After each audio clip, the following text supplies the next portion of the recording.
There is a feeling most people know but rarely name. It is not quite sadness. It is not quite frustration. It sits somewhere between the two, in a quiet and unsettling place. It is the feeling that arrives when you look at your life honestly and notice that certain things keep happening, that certain patterns, despite your efforts and intentions, keep returning. You end up in the same kind of relationship. You hit the same financial ceiling. You have the same argument with different people, in different settings, using slightly different words. You start the year with genuine intention and end it in the same place you started. You make a change, feel the momentum, feel the hope, and then slowly, in ways you cannot quite pinpoint, drift back to where you were. And the strange part is not that it happened once. The strange part is that it keeps happening again and again, in ways that feel almost too precise to be accidental. If you have felt this, if you have had that specific experience of watching your life seem to loop, this audiobook was made for you. Not to judge the looping, not to suggest that you are broken or lacking in some fundamental way, but to look at it honestly, to ask the question that most people avoid because the answer is uncomfortable. Why does this keep happening? The comfortable answer is circumstances. The job market is difficult. The relationships you have encountered have been complicated. The timing has been wrong. The opportunities have not appeared. Life has not cooperated with your intentions. These answers all contain truth. Circumstances are real. External factors exist. Not everything is within your control. But there is a deeper layer. A layer beneath the circumstances. And it is the layer that most people never examine, not because they are afraid to, but because they have never been shown it clearly enough to know it exists. That layer is pattern. Not the obvious kind, not the patterns you can already name, but the subtle, structural, deeply embedded patterns in the way you think, the way you respond, the way you interpret what happens to you, the way you make decisions in the moments before you are conscious you are making them. These patterns run continuously, beneath the surface of your daily awareness, shaping outcomes in ways that feel like life happening to you, but are actually you happening to life. This is a significant distinction. It is worth sitting with. Most people experience their life as something that happens to them. Events arrive, circumstances appear, other people do things, and you respond. In this model, you are primarily reactive. The world acts and you respond to it. Your life is largely a product of what the world has offered you and what it has withheld. But there is another way of seeing it. A way that is harder to sit with, but ultimately far more useful. In this view, your life is also, in significant part, a product of the patterns you bring to it. Not entirely, of course, not in a simplistic way that denies the reality of circumstances and the unevenness of opportunity, but in a real, observable, demonstrable way. The patterns you carry shape how you interpret events. They shape which opportunities you notice and which you overlook. They shape how you respond to setbacks and how you relate to other people. They shape the decisions you make in the thousands of small moments where your life is quietly being formed. And because you carry the same patterns into each new situation tends to produce similar outcomes. This is why the relationship feels familiar even when the person is different. This is why the work situation eventually resembles the last one. This is why the financial dynamic you were trying to escape has somehow followed you to the next place. The circumstances changed, but the pattern traveled with you. You are about to spend time with this idea, not in a way that should make you feel helpless or determined, but in a way that should, gradually, make the invisible visible, because the most liberating thing that can happen to a person is not that their circumstances change. It is that they begin to see their own patterns clearly enough to understand how those patterns are creating their circumstances. That clarity, that quiet recognition of what is actually happening, is where everything can start to shift. Not dramatically, not all at once, but in the way that real change actually works. Slowly, from the inside, built on awareness rather than willpower. That is what this audiobook is offering, not a set of instructions, not a formula, not a program that will fix you, but a clear, unhurried look at why your life keeps repeating the same patterns and what it actually means to interrupt that repetition. Let us begin. Today looks different from yesterday, probably. Different weather, perhaps. Different tasks on the list. Different conversations waiting to happen. A slightly different configuration of the same elements that make up your daily life. And on the surface, this variation is real. No 2 days are identical. Life is genuinely in motion. Things change. But consider for a moment the deeper structure beneath the surface variation. You woke up in roughly the same emotional state you have been waking up in for months. Not exactly the same, but similar. The specific texture of your first waking thoughts, the general orientation toward the day, the low-level tone of how you feel before anything has even happened, that tends to be relatively consistent. Not because today's circumstances match yesterday's, but because the baseline from which you experience each day is a habit. It is a familiar internal climate that you return to regardless of what the external environment is doing. You probably went through a version of the same morning routine. Not necessarily the identical sequence of actions, but a recognizable pattern. The places your attention goes first. The things you check, the thoughts you return to, the way you prepare yourself for the day. These are not random. They are settled into grooves. They have been done so many times that they happen almost without decision. The first difficult moment of the day, whether it was a frustrating email or an unexpected request or a minor inconvenience, probably produced a response in you that would have been recognizable to someone who knows you well. Not because the situation was familiar, but because your way of responding to that type of situation is familiar. Your reaction pattern is consistent in ways that run ahead of your conscious choice. And by the end of the day, the emotional residue you carried into bed, the specific quality of how you felt about yourself and your life and the day's events, probably bore a meaningful resemblance to how you have felt on many other nights. Now, none of this is a criticism. These observations are not meant to suggest that your life is lacking depth or richness or genuine variation. They are meant to point at something structural, something that operates beneath the visible surface of your days. Most people experience their days as primarily shaped by the day's events. If it was a good day, the events were good. If it was difficult, the events were difficult. In this framing, the day's quality is largely a report on what happened. The external determines the internal. But watch this more carefully, and a different picture emerges. The day's events are real, but your experience of those events and the emotional meaning you make of them is filtered through a perceptual apparatus that you carry into every day. And that apparatus is remarkably stable. You have, over many years, developed a characteristic way of seeing things, a habitual interpretive lens. When something ambiguous happens, your lens tends to interpret it in a particular direction.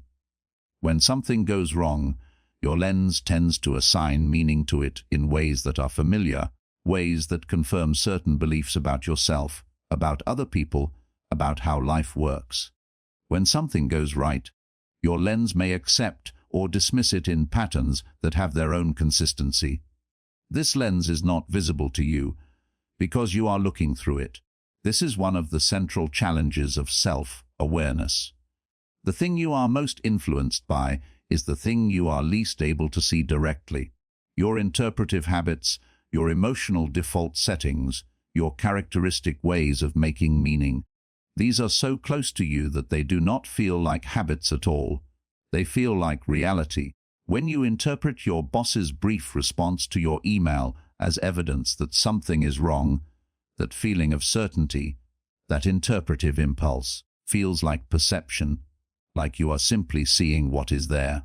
But another person, given the same email in the same context, might interpret it entirely differently. And the fact that you both interpreted it differently is not because the email was ambiguous in an external sense. It is because you each brought a different interpretive lens to it. Your lens was built over time, built from your particular history. Your early experiences with how people respond when something is wrong, the patterns you learned to read, the emotional translations you developed for specific kinds of interactions. The lens is not neutral. It is deeply personal. It is, in a very specific sense, a biography, and it produces the same basic day over and over, not in every detail, but in its deep structure. The day feels like a new day because the surface is always changing. The news is different. The tasks are new. The conversations have specific content that did not exist before. Novelty is real. But the emotional architecture of the day, the rhythm of feeling, the sequence of internal states, the habitual quality of your relationship with yourself and the world repeats. Not perfectly, but recognizably. This is what the illusion of different days actually is. The surface changes and you experience that as novelty. But the deep structure remains stable, and that stability generates the same basic outcomes. And because the day feels different, the repetition is hard to see. You are not experiencing the same day consciously.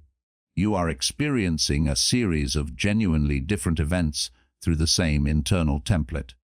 And the template is the part that matters. When you begin to see the template, the stable structure beneath the variation, you begin to understand something important. The repetition in your life is not primarily a product of your circumstances. It is a product of the architecture you bring to your circumstances. The world keeps giving you new material, and you keep making similar things from it. This is not a failure. It is how human psychology works. We are pattern-replicating animals. We are built to create consistency from experience.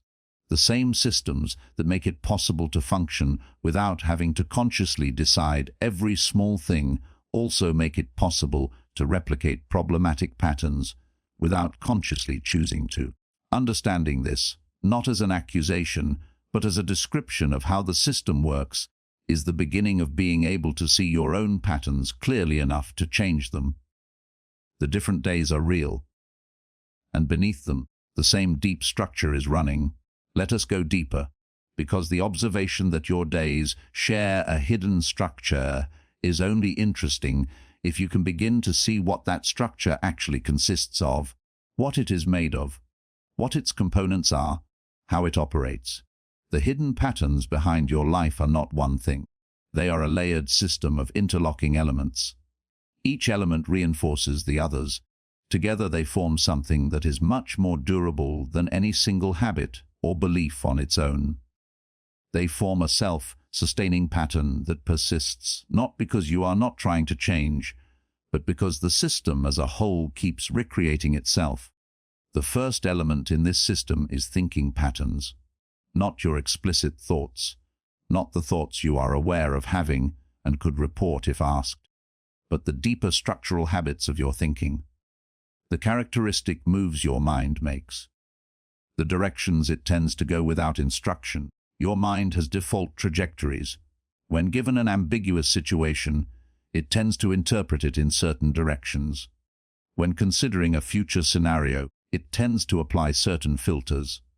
When evaluating yourself in relation to others, it tends to use certain reference points. These defaults are not random, they are consistent. They are so consistent that people who know you well could often predict, in a general sense, how you would think about something they showed you.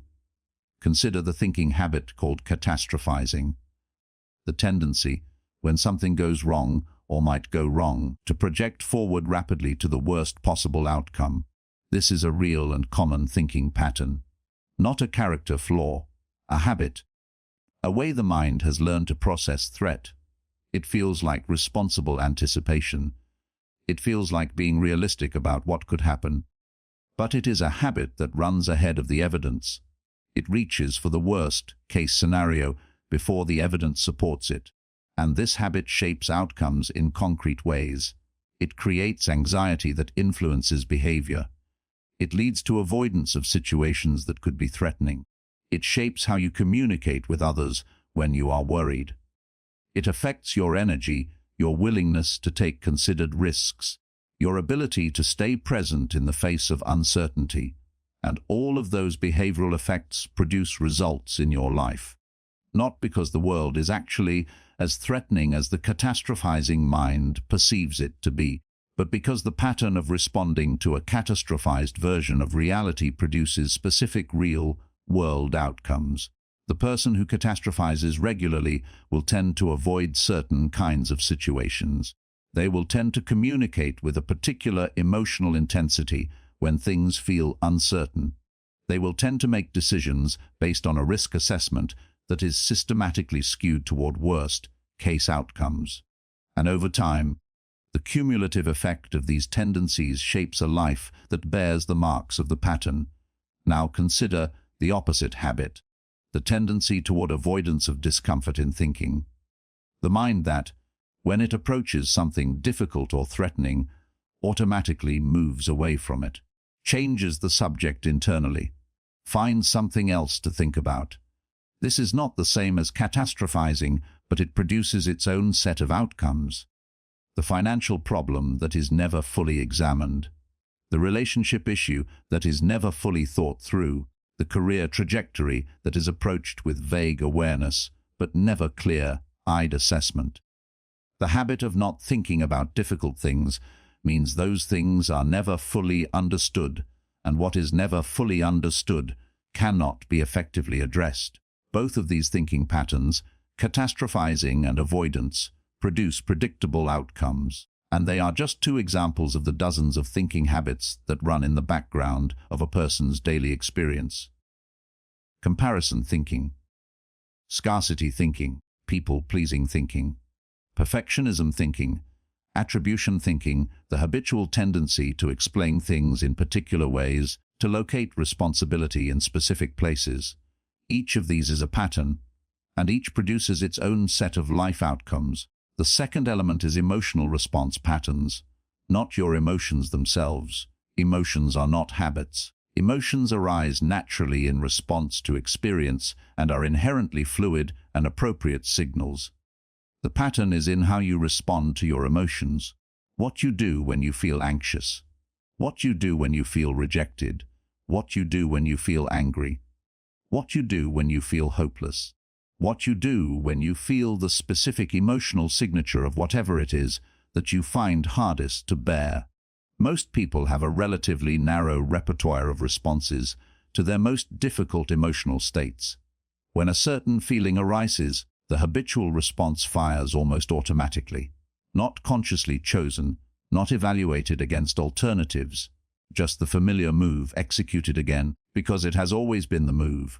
For some people, the response to emotional difficulty is withdrawal. When things feel hard, you pull back. You reduce contact. You create distance. This is a learned response. At some point in your history, pulling back when things felt hard was the adaptive thing to do. It may have been the only available option in a situation where engagement was not safe. But as an adult, in situations that are fundamentally different from the original context, the automatic withdrawal response produces outcomes that you may not actually want. For others, the response to emotional difficulty is hyperactivity. You get busy. You fill your schedule. You take action, any action, because action feels better than sitting with the feeling. This too is a learned response. Action as a buffer against difficult emotional experience. And while action can be constructive, action used primarily as emotional avoidance tends to produce business without direction, movement without meaningful destination. For others still, the response is to seek reassurance. When you feel uncertain or inadequate, you look for external confirmation that you are okay. This can look like oversharing, asking for repeated validation, or needing others to confirm decisions you could make yourself. And while connection and reassurance are human needs, the automatic seeking of reassurance as a first response to difficult feelings creates a dependence on external sources of stability that makes genuine internal stability much harder to develop. None of these responses are wrong. All of them were learned for reasons. All of them served a function at some point. But each of them, when run as automatic patterns rather than conscious choices, shapes outcomes in the world in ways that compound over time. The third element is behavioral routines. These are the most visible layer of the pattern system, and therefore the most commonly discussed when people talk about changing their lives. The habits and routines of daily action. What you do each day, how you spend your time. The small recurring choices that form the texture of your daily existence. Behavioral routines matter enormously in determining life outcomes. The person who spends 2 hours each day consuming reactive media, who never engages in deliberate learning, who consistently chooses immediate comfort over meaningful discomfort, is building a very different life trajectory than the person who spends a portion of each day in focused, purposeful activity. But here is what is critical to understand about behavioral routines. They are almost never changed successfully at the level of behavior alone. This is why most attempts at habit change fail. They are targeted at the behavior itself, at the surface, without addressing the thinking patterns and emotional response patterns that generate the behavior. Your behavioral routines are not arbitrary. They emerged from somewhere. They are serving functions. The 2 hours of reactive media are numbing something, or providing stimulation that is missing elsewhere, or filling a gap in connection. The avoidance of meaningful discomfort is protecting something. The chronic business is managing something. The behavior is always in service of something that the thinking and emotional layers need. This is why the person who decides to wake up at 5 in the morning and exercise and meditate and journal and sustains it for 2 weeks before falling back to the previous pattern is not weak. They are human. They addressed the behavior without addressing what the behavior was serving. And the deeper need did not change simply because the behavior did. The deeper need reasserted itself. The behavior returned. To change behavioral routines in a lasting way, you have to understand what the routines are serving at the deeper levels. What thinking pattern generates the need they are meeting? What emotional response pattern are they enabling? Until you understand those connections, behavior change is a temporary overlay on an unchanged underlying system. The fourth element of the hidden pattern system is narrative. This is perhaps the most powerful and the least visible. The story you tell about yourself, about your life, about what is possible for you, about what kind of person you are. This narrative is not something you chose deliberately. It was assembled over years, from your experiences and the meanings that were made of them. It was influenced by what people around you said and believed, by what your early environment taught you about how the world works and where you fit within it. And this narrative runs continuously, not as explicit thoughts that you are aware of having, but as a background interpretive framework that shapes everything you experience. When something good happens, the narrative determines whether it registers as meaningful or as anomalous. When something difficult happens, the narrative determines what it means about you. When you encounter an opportunity, the narrative determines whether it feels available to you or not. A person whose narrative includes, "I am not someone who succeeds at things like this," will encounter an opportunity differently than a person whose narrative includes, "I have done hard things before and I can do them again." Not because the opportunity is different, but because the narrative through which it is perceived is different, and the narrative shapes the response. The response shapes the outcome, and the outcome becomes evidence that is fed back into the narrative. This is the cycle. The narrative shapes perception. Perception shapes behavior. Behavior shapes outcomes. Outcomes are interpreted through the narrative, which confirms and reinforces itself. Round and round. These four elements, thinking patterns, emotional response patterns, behavioral routines, and narrative, form the hidden architecture of a repeated life. They are not separate. They are interlocking. They reinforce each other.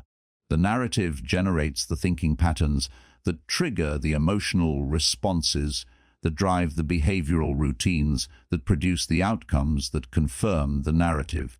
The system is self-contained, self-sustaining, and operating largely below the level of conscious awareness, which means that the path to changing your life is not simply trying harder. It is not discipline or willpower or better decisions made at the surface level.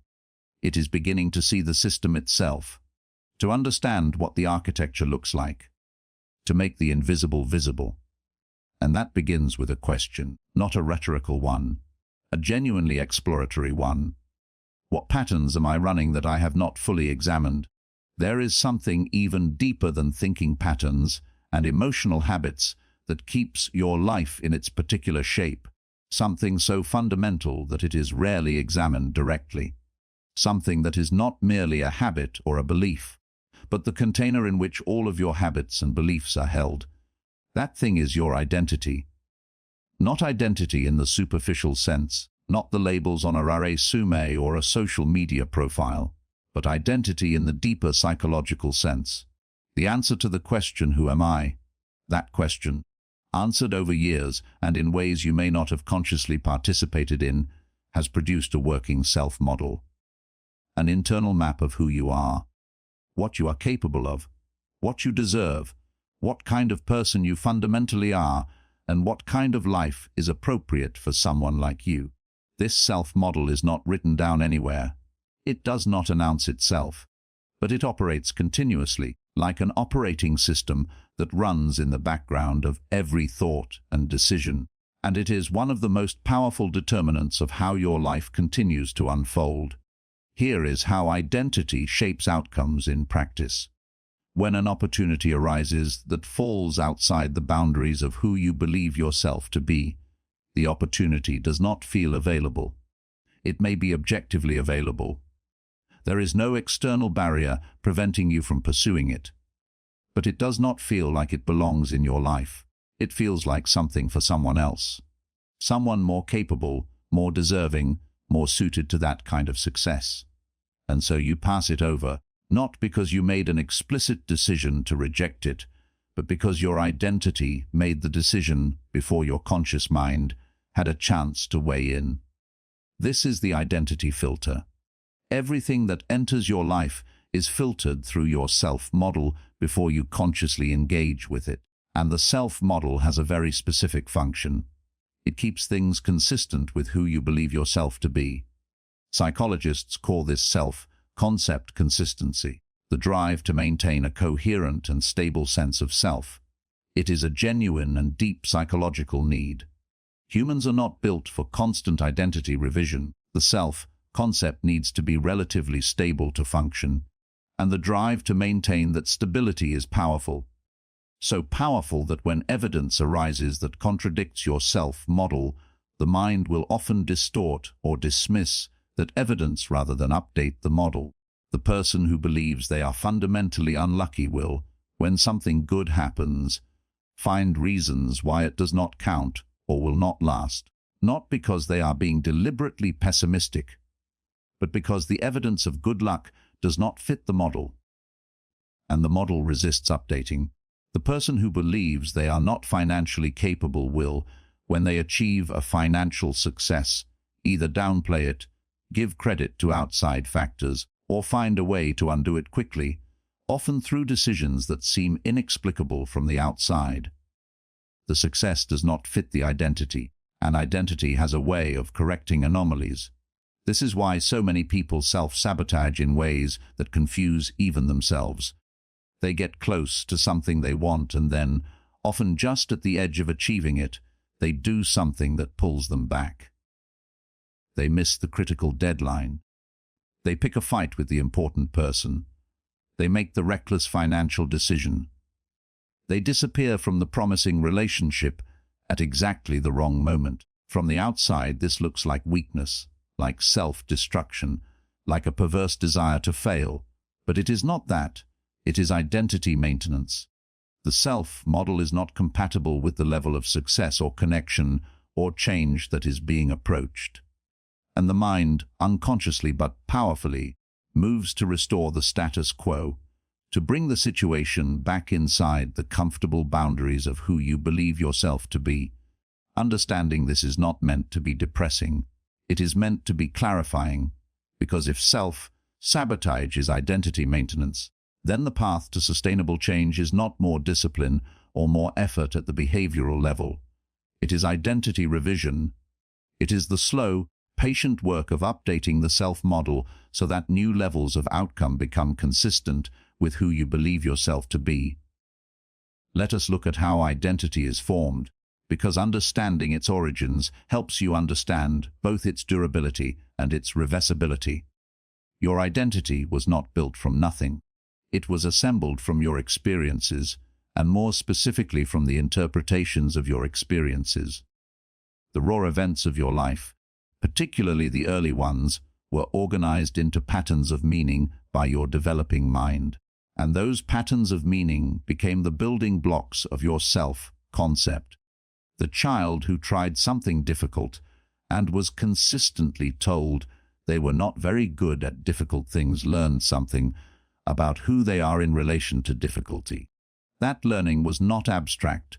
It was encoded in the nervous system as a felt sense of inadequacy in the face of challenge, and that felt sense became part of the identity, part of the self-model that was carried into adult life. The adolescent who was consistently overlooked in a social group, who found that their attempts to connect were met with indifference or dismissal, built an identity that incorporated the expectation of social rejection, not as a belief they consciously held, as a background assumption that colored every subsequent social interaction, as an anticipatory emotional state that arrived before the actual social situation, preparing them for the rejection that the model expected. The young adult who attempted something ambitious and failed in a visible way, and received the message, explicitly or implicitly, that ambition was dangerous and failure was shameful, built an identity that was cautious about ambition, that associated reaching for significant things with the risk of humiliation, that found safety in goals that were small enough to guarantee success. Each of these identity formations is understandable. Each was adaptive in its original context. The child was protected from repeated disappointment by not expecting much from themselves in challenging situations. The adolescent was protected from the pain of ongoing rejection by expecting it early and adjusting their behavior accordingly. The young adult was protected from the risk of visible failure by becoming cautious about the scale of their aspirations. But these protective adaptations carry enormous costs when they are imported unchanged into adult life. The adult version of the child who was told they were not good at difficult things may be declining opportunities, underperforming relative to their actual ability, and feeling a chronic low-level shame about their perceived inadequacy. The adult version of the adolescent who expected rejection may be maintaining emotional distance in relationships, reading normal social situations as threatening, and experiencing a persistent loneliness that they cannot fully explain. And crucially, these adults are not usually aware that this is what is happening. They are not consciously thinking, "I am behaving this way because of an identity formed in childhood."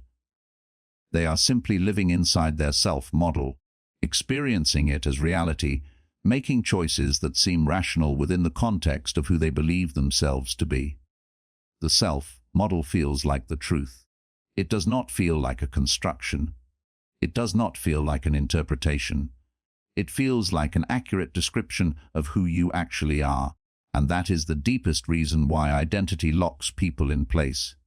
Not because the self-model is accurate, but because it feels accurate. Because the distinction between who you actually are and who you believe yourself to be is not visible from inside the model. There is another dimension of identity worth examining, and it is the social dimension. Your identity is not formed entirely in isolation. It is formed in relationship, and it is maintained, in significant part, by the relationships you inhabit. The people closest to you have a model of who you are, and their model exerts a constant, gentle pressure on you to remain consistent with it. This is not malicious. It is simply how social systems work. The people who love you have learned to relate to the version of you that they know. They have built patterns of interaction that are calibrated to your particular personality, your predictable responses, your characteristic behaviors.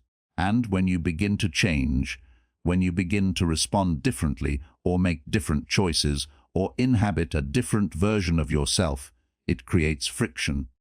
Not always, not with all people, but often enough that the social environment can function as a powerful conservative force on personal change. This is why people who make significant personal changes sometimes find that their existing relationships struggle with those changes. The relationship was built around a particular identity, and when the identity shifts, the relationship has to renegotiate its terms. Some relationships can do this fluidly. Others cannot. The implication is significant. If you are serious about changing your life in deep ways, you are also, in some sense, working on your identity. And that work does not happen in isolation. It happens in relationship, in the context of social environments that may resist the change or support it. Choosing your environment, choosing the people and communities you spend time with, is not just a lifestyle decision. It is an identity decision. The environments that reinforce the self-model you are trying to move beyond will slow your progress. The environments that reflect a different, expanded version of who you could be will support it. This does not mean abandoning everyone who has known you in your previous identity, but it does mean being honest about the function that different relationships serve and being intentional about seeking out environments where your developing identity can be tried on, tested, and gradually consolidated. Identity change is slow. It does not happen through a decision or an insight alone. It happens through repeated experience that accumulates to shift the internal model. It happens through sustained contact with evidence that the old model is not the only truth. It happens through patient attention to the moments when the old model fires and the willingness to ask, in that moment, whether this is identity speaking or reality. The gap between the two is where your freedom lies. If you understand your patterns, if you can see the thinking habits and emotional responses and identity beliefs that are keeping you in place, why is it still so hard to change? This is one of the most important questions in all of psychology. And the answer, when you sit with it honestly, is both more complex and more forgiving than the usual explanations. The usual explanations for why change is hard involve things like laziness, lack of discipline, insufficient motivation, or weak character. These explanations are not only unhelpful, they are largely inaccurate. The people who struggle most with change are often not lacking in motivation. They desperately want to change. They think about changing. They plan to change. They try to change. And then they find themselves, weeks or months later, back in the same pattern. And because the usual explanation is character weakness, they add a layer of self-criticism to the existing problem, making it harder. The real reasons why change is difficult have nothing to do with character. They have to do with how the nervous system works, how the mind maintains consistency, and what the patterns are actually doing for you. Let us start with the nervous system. Your patterns are not just psychological, they are physiological. They are encoded in your neural architecture. The ways you habitually think, respond, and behave are literally pathways in your brain that have been worn deeply by repeated use. Every time you run a pattern, you reinforce the neural pathway that underlies it. Every time you avoid running it, the pathway weakens slightly. This is the biological basis of habit. What this means practically is that there is a neurological pull toward familiar patterns. Not a moral pull, a biological one. The brain is efficient. It prefers to use established pathways. Doing something in the habitual way requires less metabolic energy than doing something new. The brain experiences novelty as requiring effort, and effort, from the nervous system's perspective, is a cost. This is not a flaw. This is how neural efficiency works. The same system that makes it easy to type without thinking about which fingers to move, that makes it possible to drive a familiar route while your mind is elsewhere, also makes it difficult to think, respond, or behave in genuinely new ways. The efficiency cuts both ways. Change requires running new pathways until they become established enough to feel natural. And in the interim, the old pathway pulls. The familiar response is right there, accessible, easy, automatic. And the new response is effortful, slightly foreign, requiring attention that the old response did not. This biological reality is one of the fundamental reasons why change is difficult. Not because you lack will, because the brain is doing exactly what it was built to do. The second reason change is difficult is that your patterns are not simply neutral habits. They are serving real functions. They are meeting real needs. And any attempt to change a pattern without understanding what it is serving will produce the pressure to return to the pattern because the need it was meeting has not gone away. Consider a person whose pattern is overworking. They stay later than necessary. They take work home. They feel deeply uncomfortable when they are not being productive. They have tried to change this. They have set boundaries, made promises to themselves, tried to build a different rhythm. And it has not held. The standard analysis of this pattern is simple bad habit, needs to change. But that analysis does not ask the important question. What is the overworking doing? What need is it meeting? For some people, overworking is managing anxiety. When you are working, you feel in control. When you stop working, the anxiety surfaces, and you have not developed the tools to work with that anxiety directly, so you work to keep it at bay. For others, overworking is managing identity. Your worth in the self model is tied to your productivity. When you are not working, you feel the subtle but persistent discomfort of worthlessness. Working restores the sense of value. Stopping removes it. For others still, overworking is managing relationship discomfort. Being extremely busy provides a socially acceptable reason for not being present in relationships that feel difficult. The work is not just work. It is a boundary against intimacy. None of these functions are visible from the outside. None of them are visible to the person running the pattern, at least not immediately. They are discovered through inquiry, through honest, compassionate attention to the question, what am I actually doing when I do this?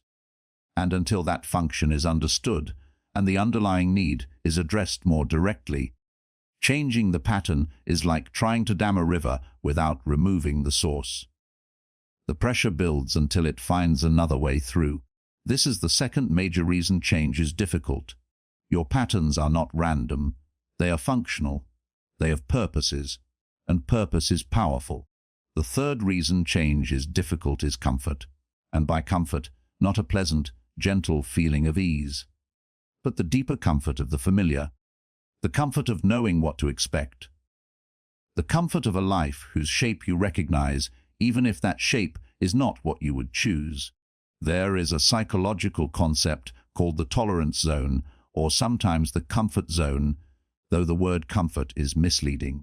It refers to the range of experience that your nervous system has learned to accept as normal. It is not necessarily pleasant. A person who has lived with chronic low-level anxiety may find that the anxiety itself sits within their tolerance zone. It is uncomfortable, but it is familiar, and familiar, to the nervous system, is safe. When you move outside your tolerance zone, when you begin to do things differently, think differently, feel differently, even when those differences are positive, your nervous system registers the unfamiliarity as a signal. A mild alarm, an increase in internal pressure that can feel like anxiety, restlessness, the strong pull to return to normal, to return to what is known. This alarm is not the same as danger, but it can feel exactly like it, and many people respond to it as they would respond to danger, by retreating, by returning to the familiar, by interpreting the discomfort of change as evidence that the change is wrong. This is one of the most significant misreadings that keeps people in their patterns. The discomfort of change is not evidence that the change is bad. It is evidence that the change is new. Those are not the same thing. But they feel the same from inside the nervous system, and without the awareness to distinguish between the two, the discomfort consistently wins. The fourth reason change is difficult is the fear of the unknown self. Change is not only about changing your behaviors or circumstances. At depth, significant change involves becoming someone slightly different from who you have been. And that raises a question that is rarely articulated, but almost always felt. Who will I be if I am not who I have been? This question is not trivial. The self you know, however limited or painful, is known. It is familiar. You know how to be it. You know its rhythms, its characteristic responses, its relationship to the world.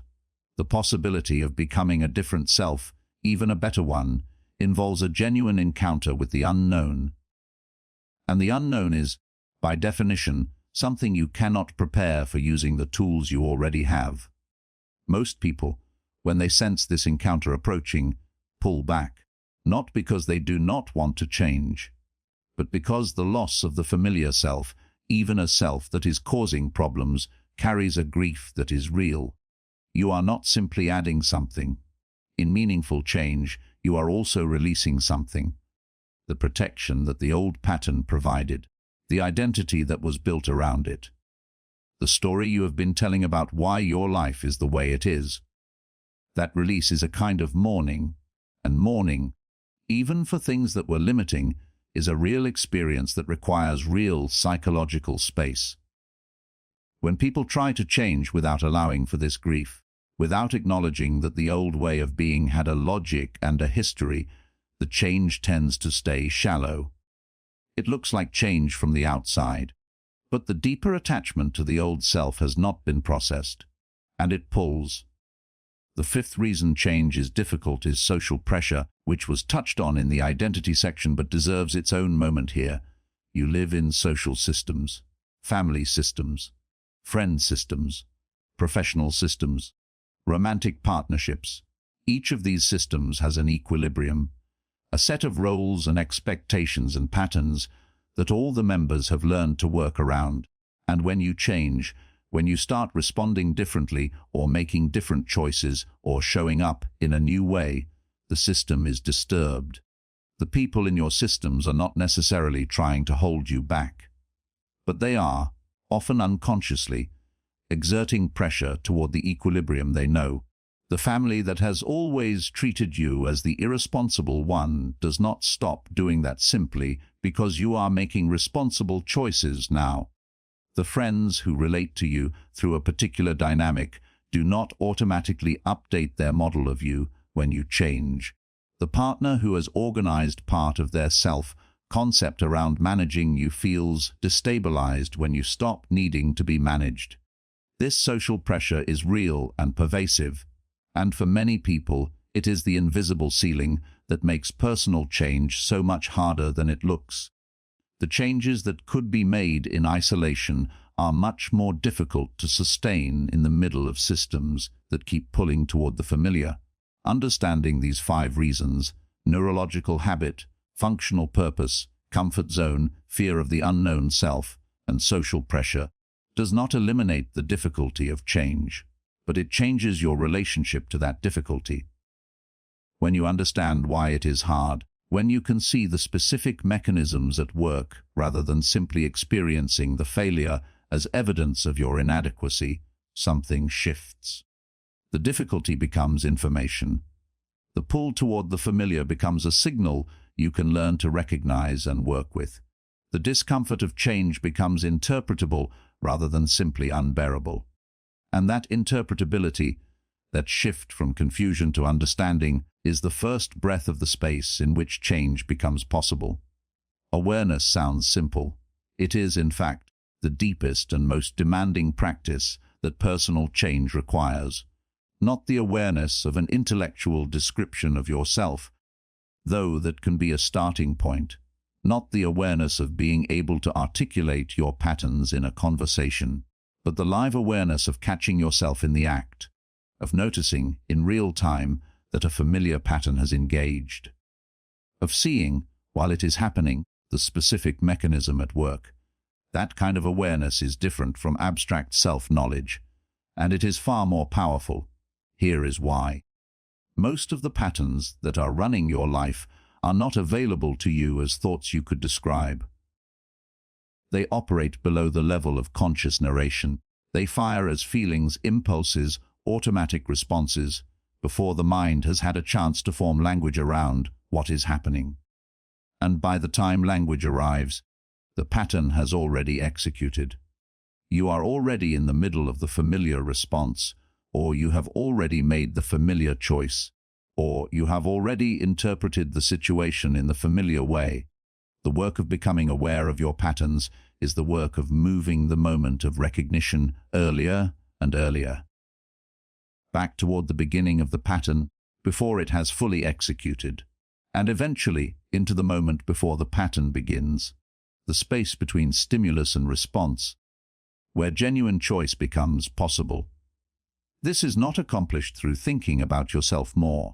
Most people who think a great deal about their patterns actually develop a relationship with an intellectual description of their patterns rather than with the living experience of them.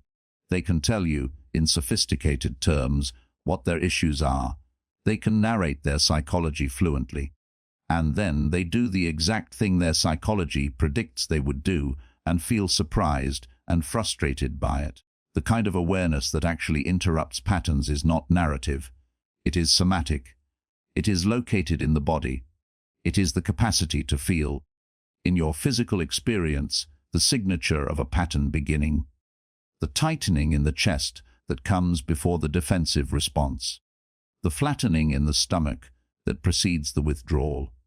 The quickening of the breath that arrives with the anxiety thought.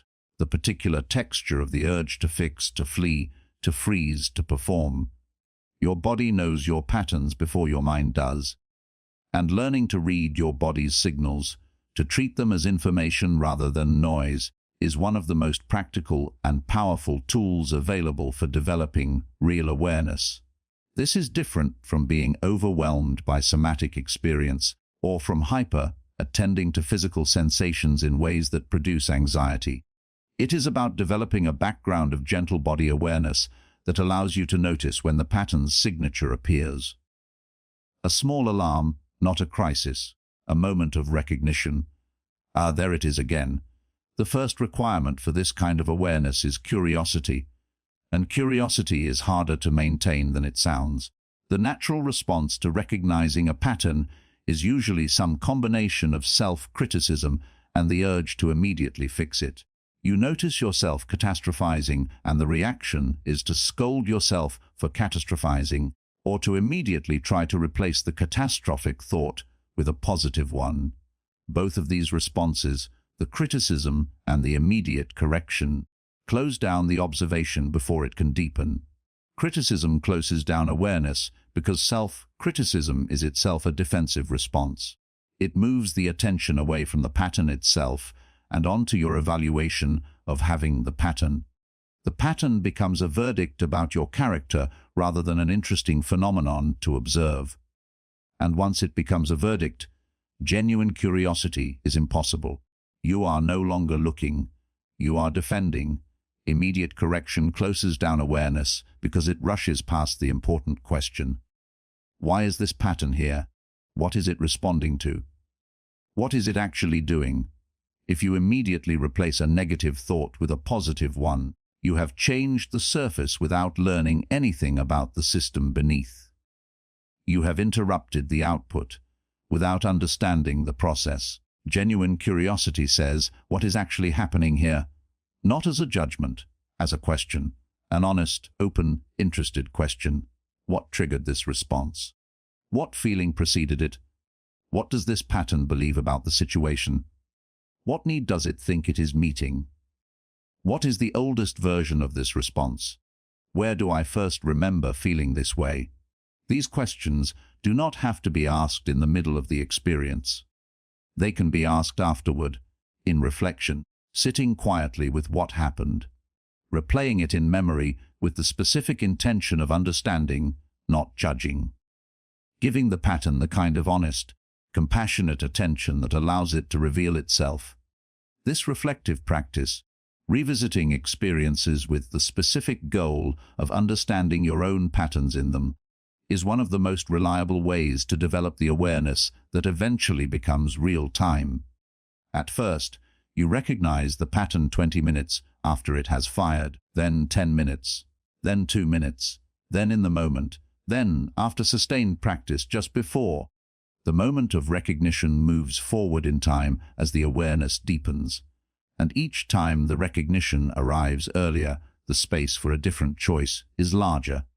There is a specific kind of observation that is particularly revealing, and it involves looking for your patterns in the places that carry the most emotional charge. The situations that bother you most, the ones that produce the strongest reactions, the ones that seem to come up again and again in different forms, are not simply the places where life is being difficult. They are the places where your deepest patterns are most active. The emotional intensity is a signal. It is pointing at something that the pattern system considers critically important. The person whose temper flares reliably around being told what to do has a pattern around autonomy and control that carries enormous charge. Every situation that touches that pattern activates a level of reactivity that seems disproportionate to the immediate situation. Because the reaction is not just to the immediate situation. It is to everything that situation resembles. Every previous experience of being controlled that was encoded in the pattern. Every moment of powerlessness that the pattern was formed in response to. The disproportionate reaction is the pattern making itself visible. It is saying, there is something here worth examining. The size of the reaction is inversely proportional to the awareness of what the reaction is about.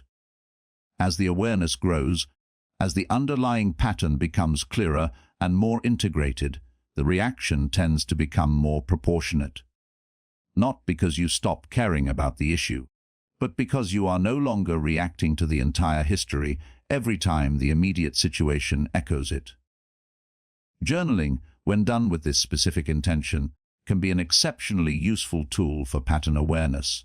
Not journaling as emotional venting, though venting has its place. Journaling as structured self-observation, writing about what happened, what you felt before, during and after, what the experience reminded you of, what the familiar quality of it suggested about which pattern was active, what the pattern seemed to believe, what it seemed to be trying to protect or achieve. This kind of writing develops the language of your inner experience, and language matters for awareness. When you can name something, when you can articulate the specific shape of a pattern rather than simply experiencing it as a vague and confusing emotional storm, it becomes more observable, the more workable, more available to the kind of clear-eyed examination that allows choice to enter. Awareness does not change your patterns by itself, but it is the necessary foundation for everything that can change them. Without awareness, you are inside the pattern. When you develop awareness, you are both inside it and watching it. You are both the experience and the observer of the experience. And that observer, that witness perspective, is the part of you that is not bound by the pattern. It is the part that has always been capable of something different. Developing that observer is the work, and it begins with one simple, repeated act. Noticing, awareness creates the space. But something has to fill that space. Something has to happen differently in the moments when the old pattern would have run automatically. That something is interruption. Interrupting a pattern does not mean eliminating it. Not at first, not in the short term. Patterns that have been running for years, sometimes decades, are not dismantled through a single act of will. They are gradually rerouted through repeated, intentional interruption. Through the consistent practice of doing something different, however small, in the specific moment when the familiar response would have fired. The key word is small. This is where most people make a critical error when they attempt to interrupt their patterns. They aim too big. They try to make enormous changes, to completely rewire their behavior, to transform overnight. And the size of the attempted change invites the size of the resistance. The nervous system's alarm system fires loudly. The pullback toward the familiar is overwhelming, and the attempt fails, which becomes evidence that change is not possible, which reinforces the identity that changes are not something you succeed at. Small interruptions work differently. A small interruption does not cross the threshold of the nervous system's alarm. It is different enough to establish a new experience, but not so different that it triggers full defensive mobilization, and a small interruption, repeated consistently over time, does something remarkable. It begins to build a new pathway, a new groove that gradually becomes deeper as it is used more frequently. This is how neural rewiring actually works, not through dramatic conversion experiences, though those do occur occasionally and can be powerful, but through the incremental accumulation of slightly different choices made consistently in the specific moments that matter. Let us be concrete about what interruption looks like. For the person whose pattern is withdrawal when things feel emotionally difficult, the interruption is not stay fully present, process everything, communicate openly and vulnerably. That is the end state aspiration. The interruption at the beginning might simply be, instead of leaving the room, stay for 5 more minutes. Not resolving anything, not changing the emotional state, just not immediately withdrawing, staying for 5 minutes more than the pattern would have allowed. That 5 minutes is a small interruption. It is different. It builds a small experience of having done something the pattern said was intolerable, and the experience of tolerating it, even slightly, even for 5 minutes, is evidence. Evidence that the pattern's predictions are not entirely accurate, that the feared outcome did not materialize in quite the way the pattern said it would. For the person whose pattern is catastrophizing, the interruption is not think positively, replace the catastrophic thought with an optimistic one. The interruption might be when you notice the catastrophizing beginning. Before it has run to its full conclusion, ask one specific question. Is there an alternative explanation that I have not considered? Not a reassuring alternative, just any alternative. The smallest possible widening of the interpretive field. That question is not transformative on its own, but it is different. It inserts a tiny gap into the automatic process, a small experience of the mind, not simply following the catastrophic trajectory. And that experience of doing something different, even something small, in the moment the pattern wants to run, is the beginning of neural rerouting. For the person whose pattern is people-pleasing, the interruption is not stop caring what others think. Express your authentic preferences boldly. The interruption might be in one small interaction today. State what you actually want rather than asking what the other person wants first. Not in a high-stakes situation, in a low-stakes one. What do you want for lunch? Where would you like to go? Small, low risk, slightly different from the default. The principle across all of these is the same. Find the specific moment where the pattern executes. Make the smallest possible different choice in that moment. Repeat. The specificity matters. Vague intentions to change produce vague behavior change that quickly reverts. The interruption has to be targeted at the exact behavior in the exact context where the pattern fires. The more precisely you can identify the when and where of the pattern, the more effectively you can design a specific interruption for that context. This is where the awareness work from the previous section connects directly to the interruption work. Awareness reveals the specific moments and triggers.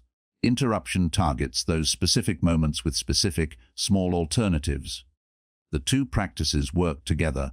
You cannot effectively interrupt what you cannot clearly see, and seeing without interrupting produces understanding without change. There is an emotional component to interruption that deserves direct attention. When you interrupt a pattern, Even a small interruption, you will feel something unfamiliar, something slightly uncomfortable. The absence of the usual response leaves a gap that the nervous system does not automatically know how to fill. There is a moment of blankness, sometimes a moment of mild anxiety, sometimes a moment of strangeness. This moment is important. It is the moment most people use as evidence that the interruption was wrong. The discomfort of the gap is interpreted as a signal to return to the familiar, to fill the gap with the usual response, to conclude that the interruption was a mistake. But the discomfort of the gap is not evidence that the interruption was wrong. It is evidence that the interruption was real. It is the felt sense of the nervous system encountering something new. It is exactly what interruption feels like before the new pathway has been used enough to become familiar. Learning to tolerate that gap, to sit in it without immediately filling it with the old response, is one of the most important skills in the work of pattern interruption. The gap is not emptiness, it is possibility. It is the space where a genuinely different response can emerge if you give it the time and space to do so. Over time, with repeated interruption, something gradual but significant happens. The new response, the one you chose in the interrupted moment, begins to feel slightly more natural. The old response begins to require slightly more activation to execute. The pull toward the familiar weakens marginally. The choice becomes slightly easier to make. None of this happens dramatically. It happens in the nearly invisible increments that are characteristic of real change, too slow to feel significant in the moment, visible only in retrospect when you look back and notice that something that used to be automatic now requires a real decision. That something that used to feel impossible now feels merely difficult.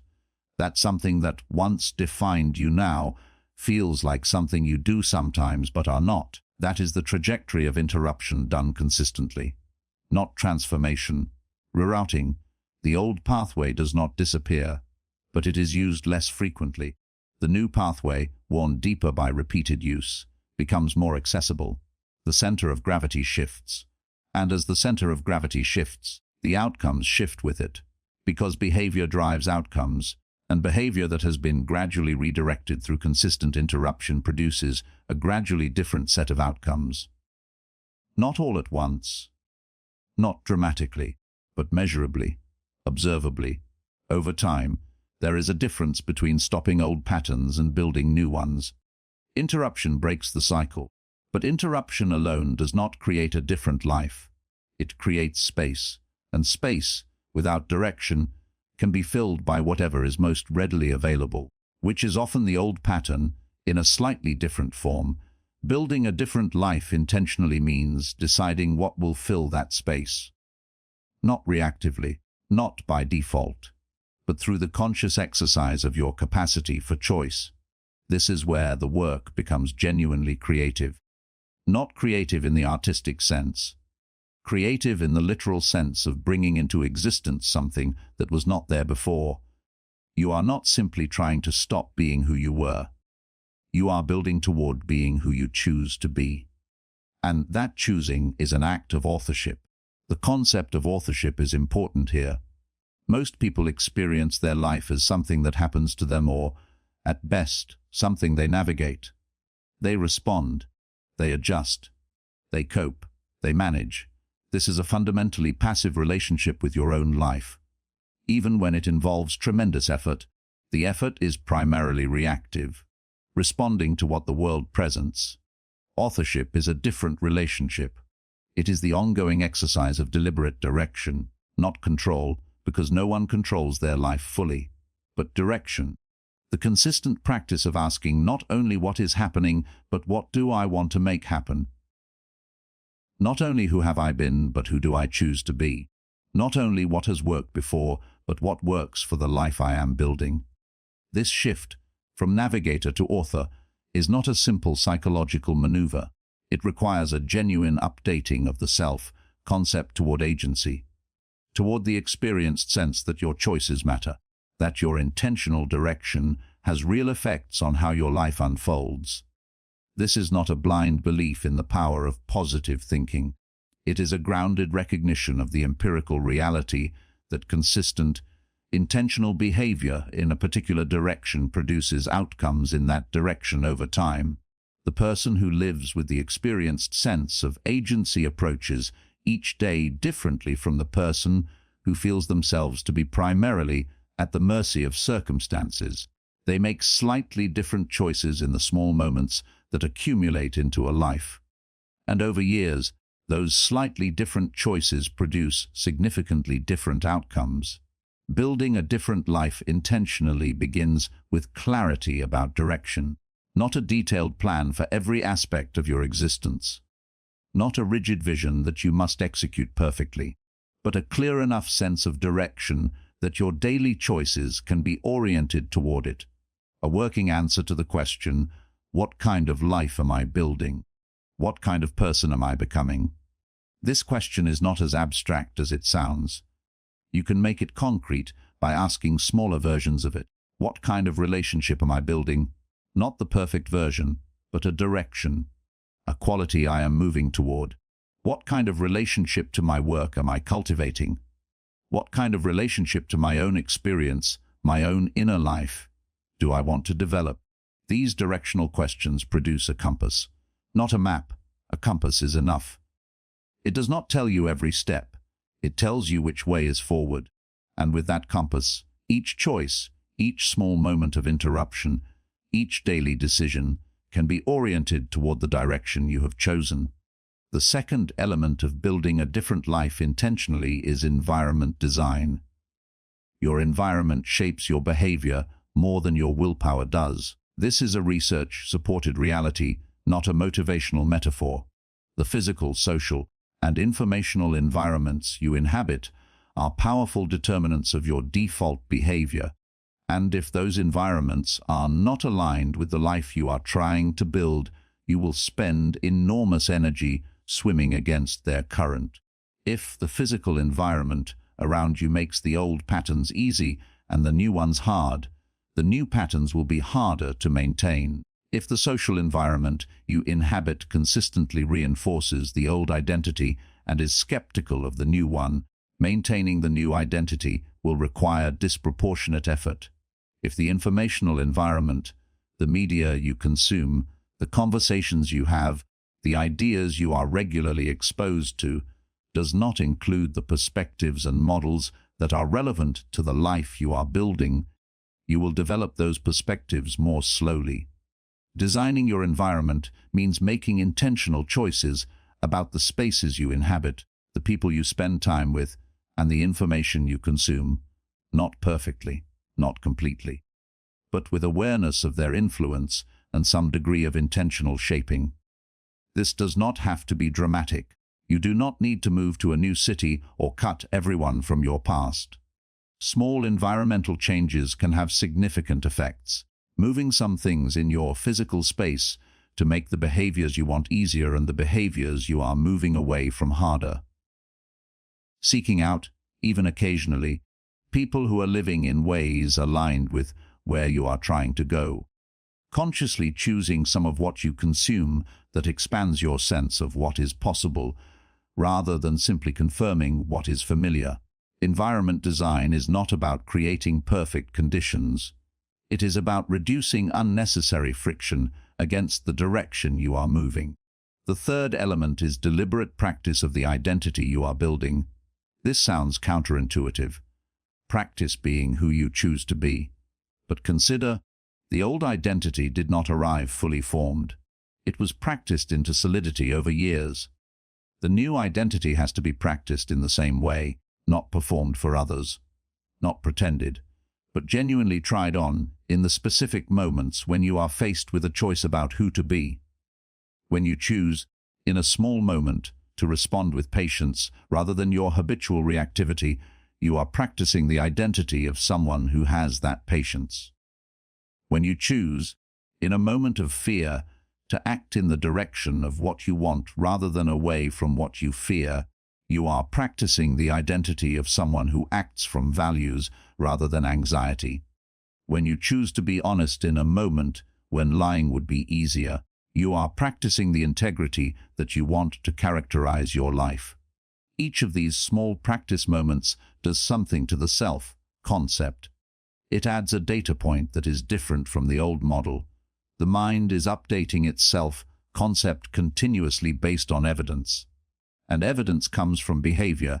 The behavior generates the experience. The experience feeds the identity. Identity that is practiced becomes identity that is believed. This is how real identity change happens, not through insight alone, through repeated behaving as if until the as-if becomes simply is. The fourth element of building a different life intentionally is accountability.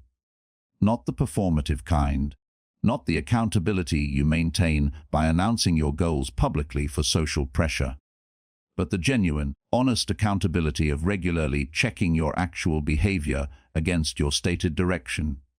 This requires honesty, the kind of honesty that does not soften the gap between where you are and where you say you are going, the kind that notices when you have drifted back toward the old pattern without judgment but without minimization, the kind that can ask, without defensiveness, am I actually moving in the direction I chose? Or am I moving in the direction that is most comfortable?